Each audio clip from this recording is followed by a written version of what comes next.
Hi, guys, and welcome to another episode of the Alpha Male Podcast. I'm one of your hosts, Heather Krause. And I'm the other host, Gregg Krause.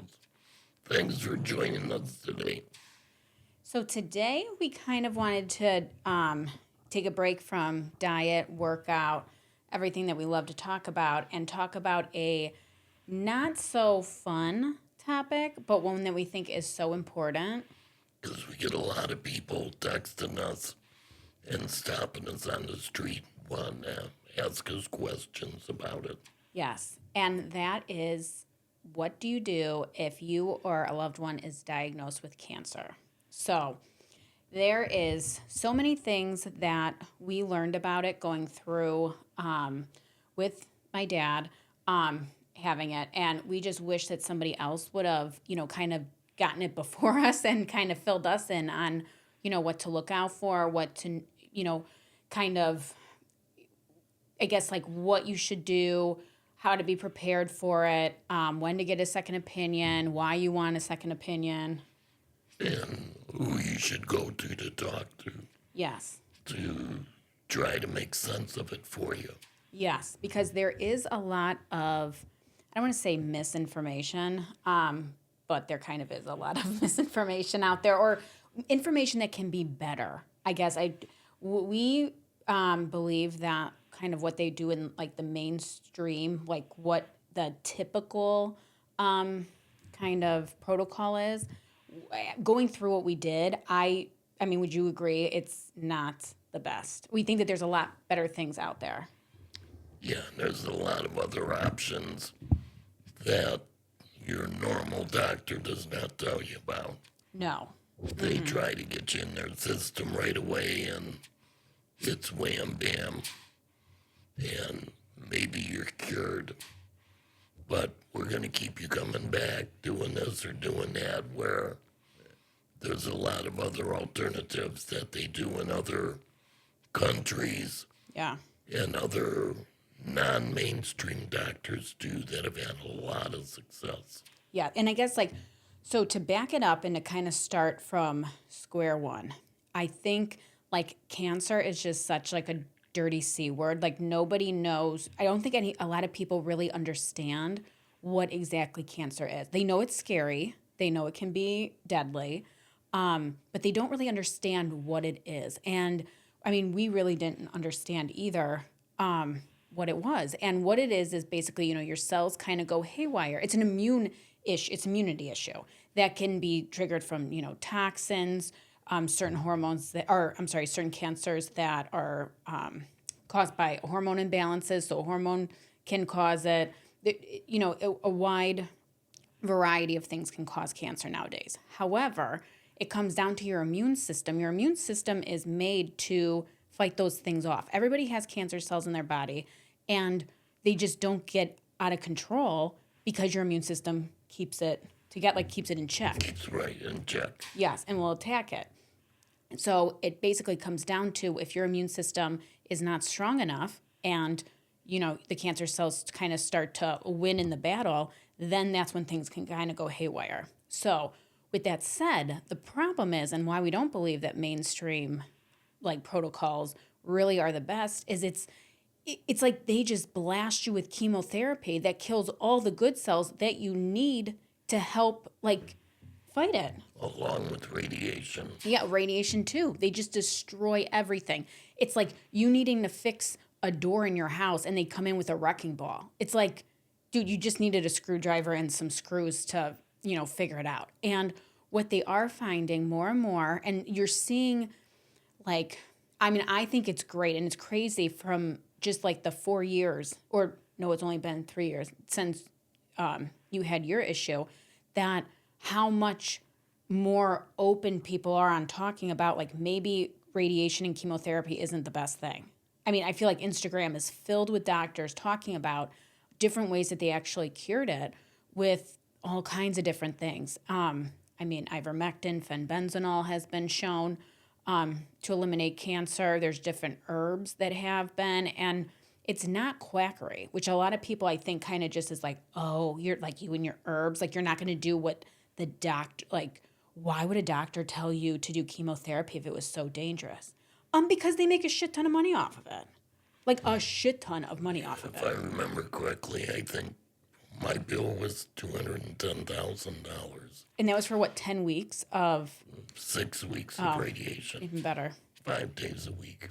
It's crazy. And think about, and this was the best thing too, okay?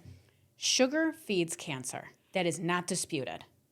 Guess what was in your, or like, you know this, but for the listeners, like, guess what was in his, like as you're walking out of the getting radiation treatment? Right at the nurse's counter, they had a bowl full of candy for you to eat.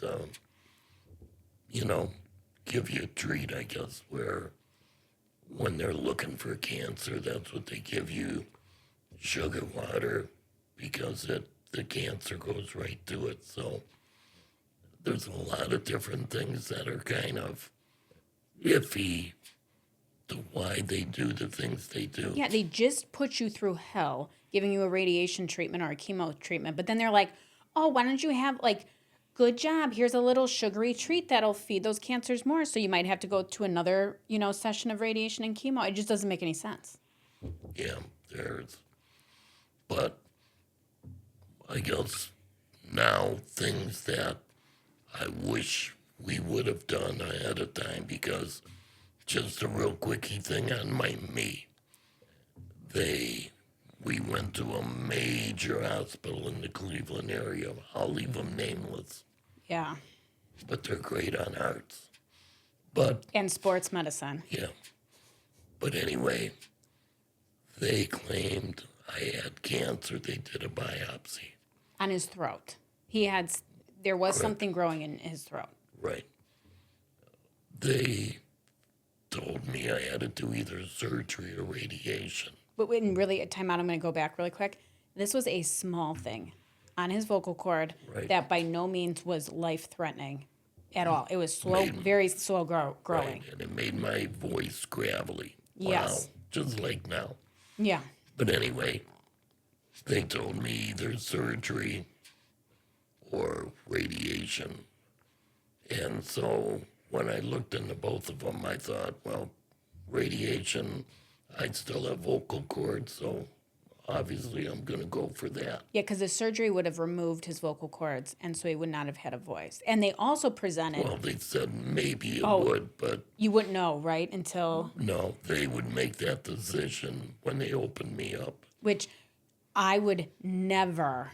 This is one thing we learned, and also because we've had a couple family friends where this has gone terrible, you never want to give a doctor permission to say, like, well, we'll wait and see when we go in and they'll make the call. Because unless you trust this doctor with everything, because if you don't and you're not familiar with that doctor, you have no idea where his head's at, what, like, philosophies he uses, like... Right, and what he's really looking at. Yes. But anyway... Sorry, I'll try not to interrupt you. I just get so pissed off when we talk about this story. But anyway, we went with the radiation route. And by the way, they already had a biopsy that they claimed was cancerous. Well, after I did radiation, they did a test a couple months later, and they said, Greg, bad news is it came back. It didn't leave. So with that, my wife and I, Michelle and I, we decided to look elsewhere before telling them they could operate on me. So we went to MD Anderson down in Houston, Texas, which is rated one of the top 2 cancer hospitals in the United States. And they were amazing when they looked at my biopsy from the Cleveland Clinic, the same ones they did. They sent it to MD Anderson. MD Anderson said, Greg, we don't know how to tell you this, but you don't have cancer. You never had it. Mm-hmm. The biopsies show it was just a growth.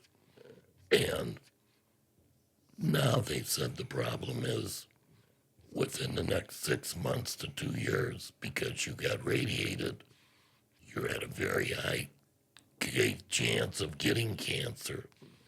And that's what ended up happening to me, where compliments of a certain hospital that they radiated me. Now, one thing I am going to say, when Michelle and I were down at MD Anderson, we said, wow, that seems like a big mistake. How often does this happen? And they said the day before we were there, somebody was there for a second opinion. They had aggressive nasal cancer. Well, MD Anderson ran tests on the person. Here they had a really, really bad sinus infection. So if that person wouldn't have gone for a second opinion, they may be walking around without a nose on their face or whatever. So this is why I guess Krause's rule number one is Yeah. listen to whatever the person you went to has to say, but then go get a different opinion from somebody else, another Yes. hospital. Yes, because we were under the impression that the second opinion, when it came to cancer, like we thought the what's it called? The pathologist, that part was cut and dry. You either had it or you didn't. There was no gray area, and we thought the second opinion was the protocol on how to get rid of it. That's what you would get a second opinion on. Well, we found out that no, that pathology is a huge gray area, that the little, cancer cells aren't just there waving cancer flags and making it very obvious. It's an excuse me, it's an opinion. And that's like arguing if this table's a really dark gray or black. And if the person, is crabby that day, if they're not that good at their job. I mean, we all know people that aren't good at their job. I mean, pathologists are the same way. And I know one. yeah, and they were very bad. And that opened our eyes to a lot of stuff. And so once you start, thinking about that, you start thinking, oh my God, how many other people were misdiagnosed? And then you hear about the sinus infection. I mean, that's a huge mistake. Huge. Right. And one of the things we learned about, this was before we did the radiation. We went down to a alternative type doctor down in Florida, and he turned us on to a test. It's called RGCC. So RGCC, it's out of Greece. And what they do is they take your blood, they put it in different petri dishes, and they hit it with different chemicals that neutralize cancer. So this way they could see what actually would work against your cancer instead of just shooting you with a smorgasbord of chemotherapy or whatever. And they were kind of surprised when they looked at my thing that it was very low percentage of any type of cancer cells whatsoever. I mean, it was like what a normal person would have. But by the time we had gotten this information, we had already started radiation, so it was a little bit too late. But if I had it to do all over again, Yeah. I would have done this before agreeing to doing radiation or anything else.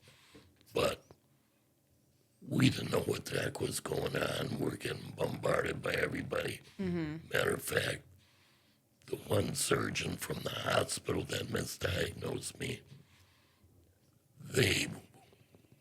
I would say she would call me a couple times a week telling me I better get in to have the surgery and everything else. And it was just kind of like, lady, back off. I'll let you know what I'm going to do. So I was kind of a little disappointed how pushy they were.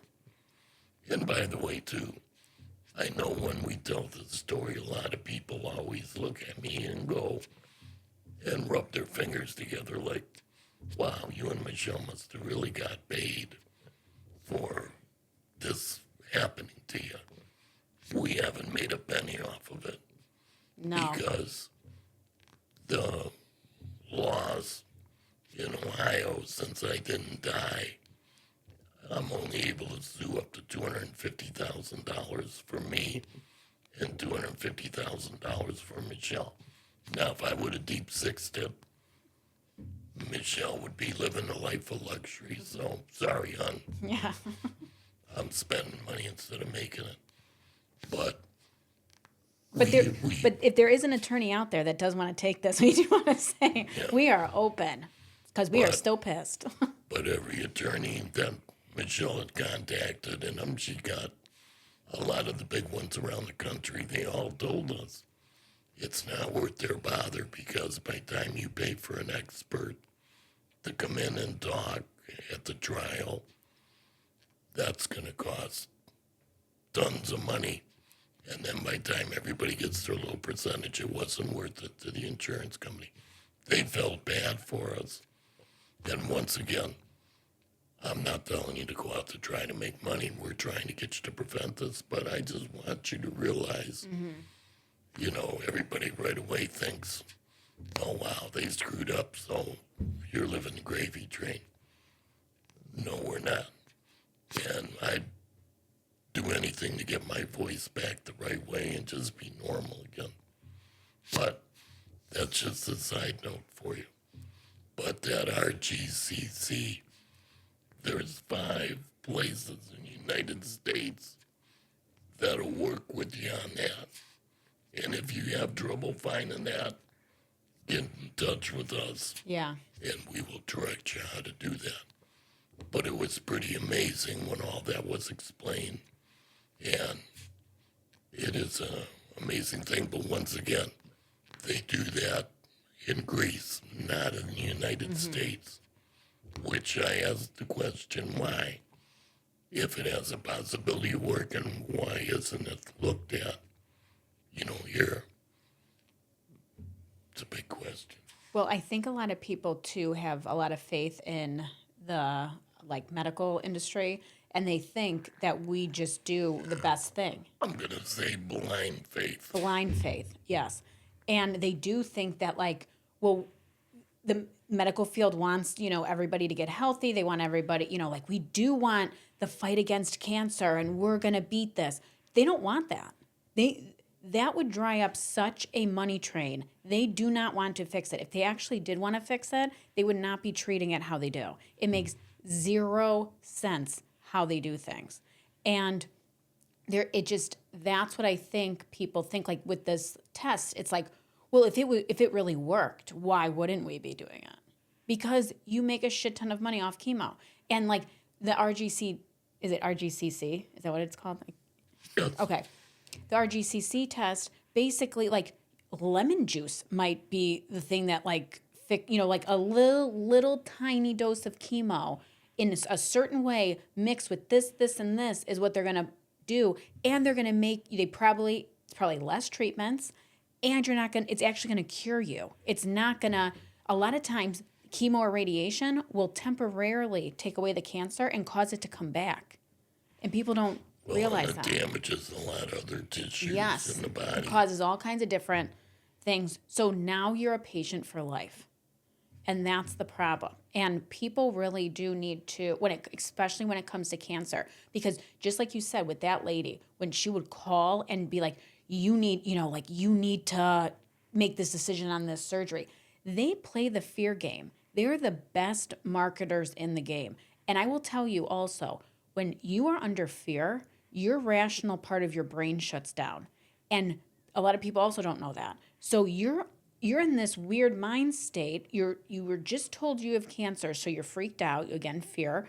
You have them bombarding, making it even worse, and pushing you when you actually had your cancer and you were rushed to the emergency room multiple times, that's a life-threatening thing, and that's not what I'm talking about. The first time, though, what ended up happening was because of the radiation, they told me I would eventually get cancer. MD Anderson told me because of that. My throat swelled up and everything else because of the radiation, and that's why I got rushed to the hospital. Yeah, and he was in and out of the ICU 5 times within a month and a half because there was a fast-growing cancer in his throat that was caused by radiation, and it was growing in a certain way where we didn't realize that you had this even until your 3rd or 4th stint in the ICU. We didn't know what was going on.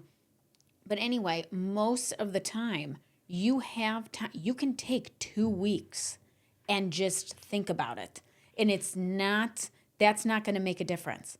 And a, a lot of people just get so caught up in that. And then they sign, their life away saying, okay, yeah, give me, chemo, whatever. The doctor must know best.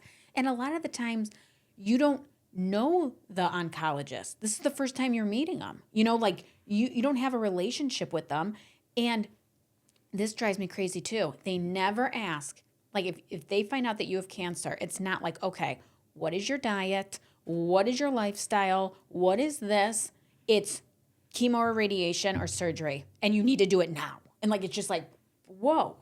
And again, like even with you, I don't even know if you remember this too, they told you it went away and then it magically came back. I don't think it ever went away. Because I think it wasn't cancer, so it wasn't killed in the way, like by what they were giving you. And I think that they were full of shit. And I just don't think that they knew what they were looking at. Because again, if it was slow growing to get you there, and then they magically went away, and then it magically came back and the same size in the exact same spot, like the whole thing was a sham. Yeah. Yeah, the whole thing was a sham. I'm not talking about like your emergency. I'm talking about like that little thing where they claimed, and then it was like, oh, well, we think it's back. And you're like, wait a second. You were so sure about, like, you were positive. And that's another thing, too. We actually asked the doctor, well, how do you know he has cancer? Like, what do you guys look at? And her response was, I know what cancer looks like. Apparently you didn't, because you were wrong. But anyway, so they were so sure, like when it came to the sale of the chemo and the radiation. And then afterward, it was like, well, we think it went away. And I'm like, whoa, where's your confidence? Where'd it go? Because you were super confident and cocky before when you were selling this to us. And one other thing, they were super also confident that the radiation was harmless, that it was not going to cause you any damage. And that was the smart way to go, as opposed to the risky surgery that you were going to maybe lose your voice. So again, I guess the whole point in that little rant is do not be afraid to ask these doctors questions and grill them.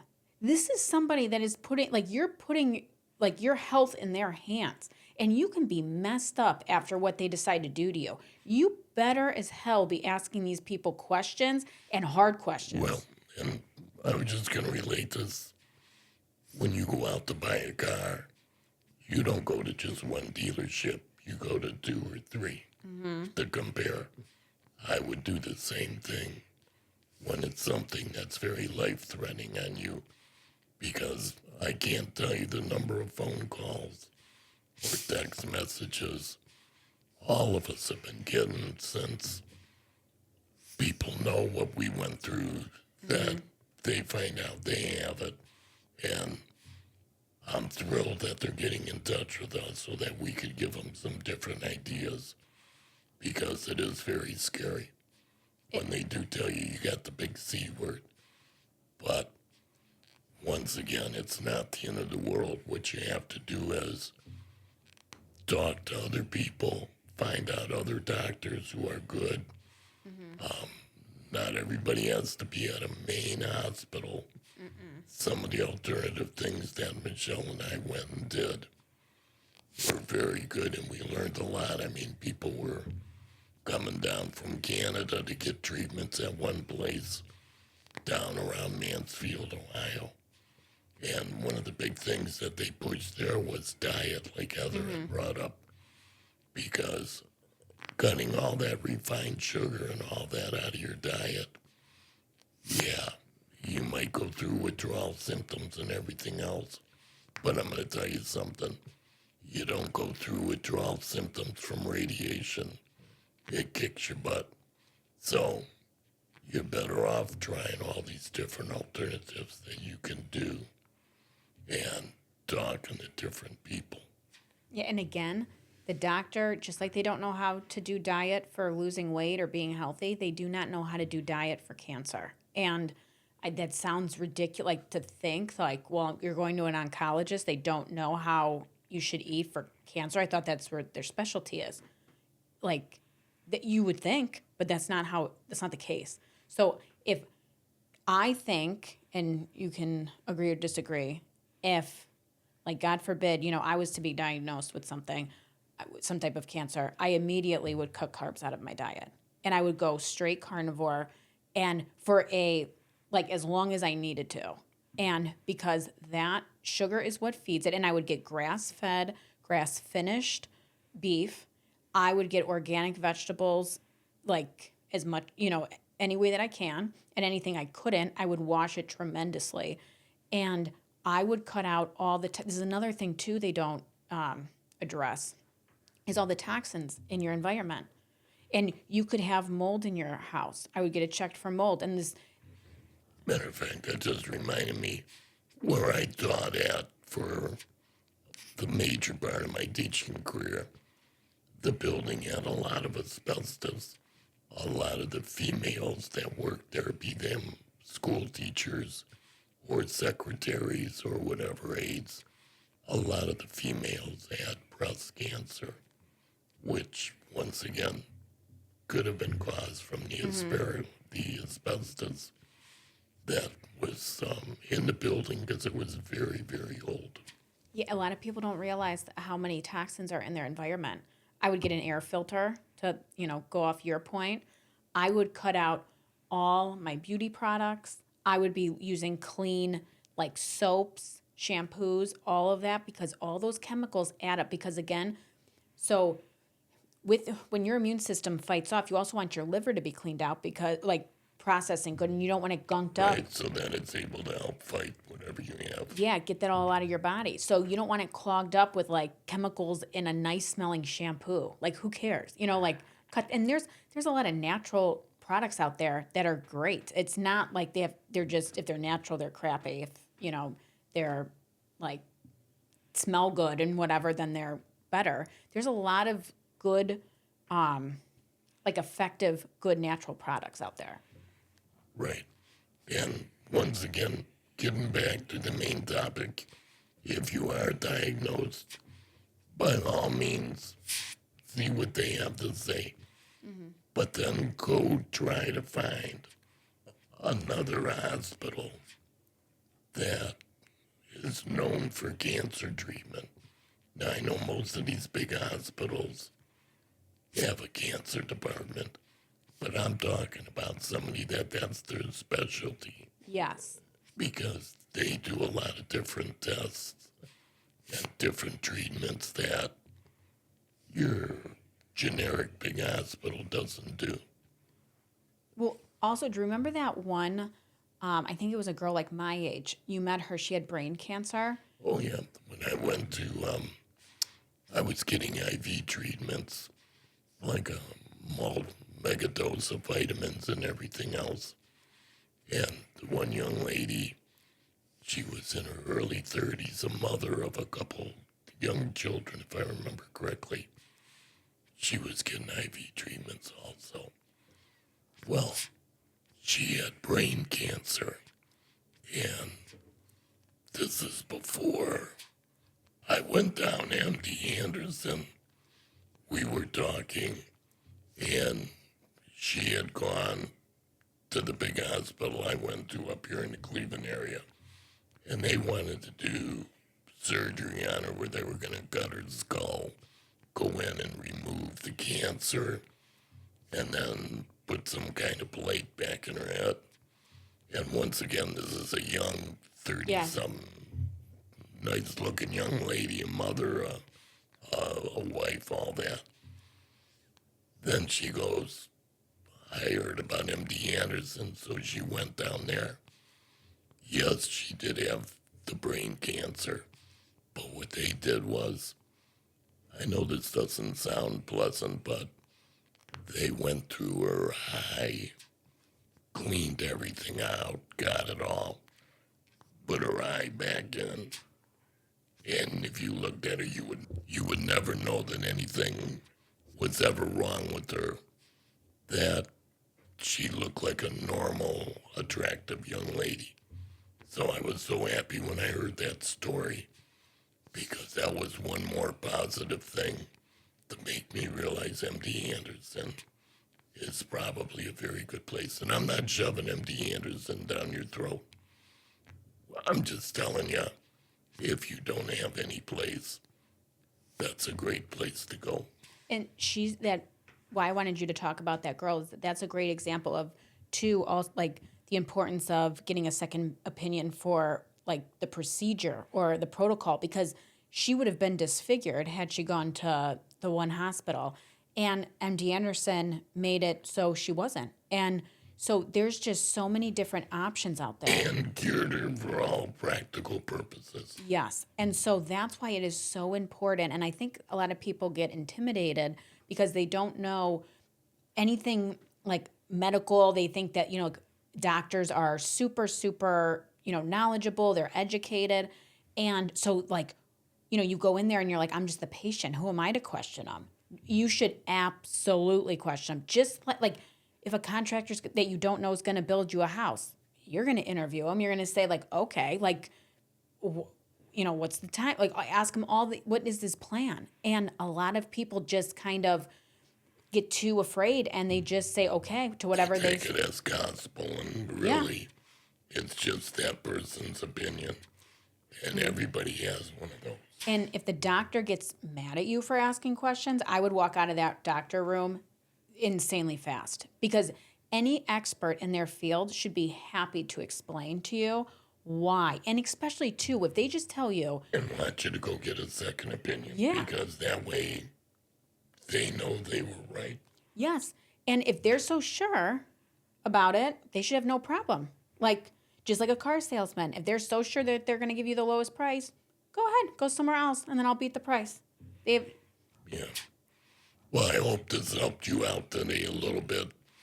I'm sure you have more questions, and if you do, please send them to us, because we're here to try to help you guys out. And that's why we're doing this, because everybody keeps asking us questions. Yeah, and you can send those questions to info@thealphamalepodcast.com, for sure. Thank you. Yeah, we'll see you next time, guys. Bye. Bye.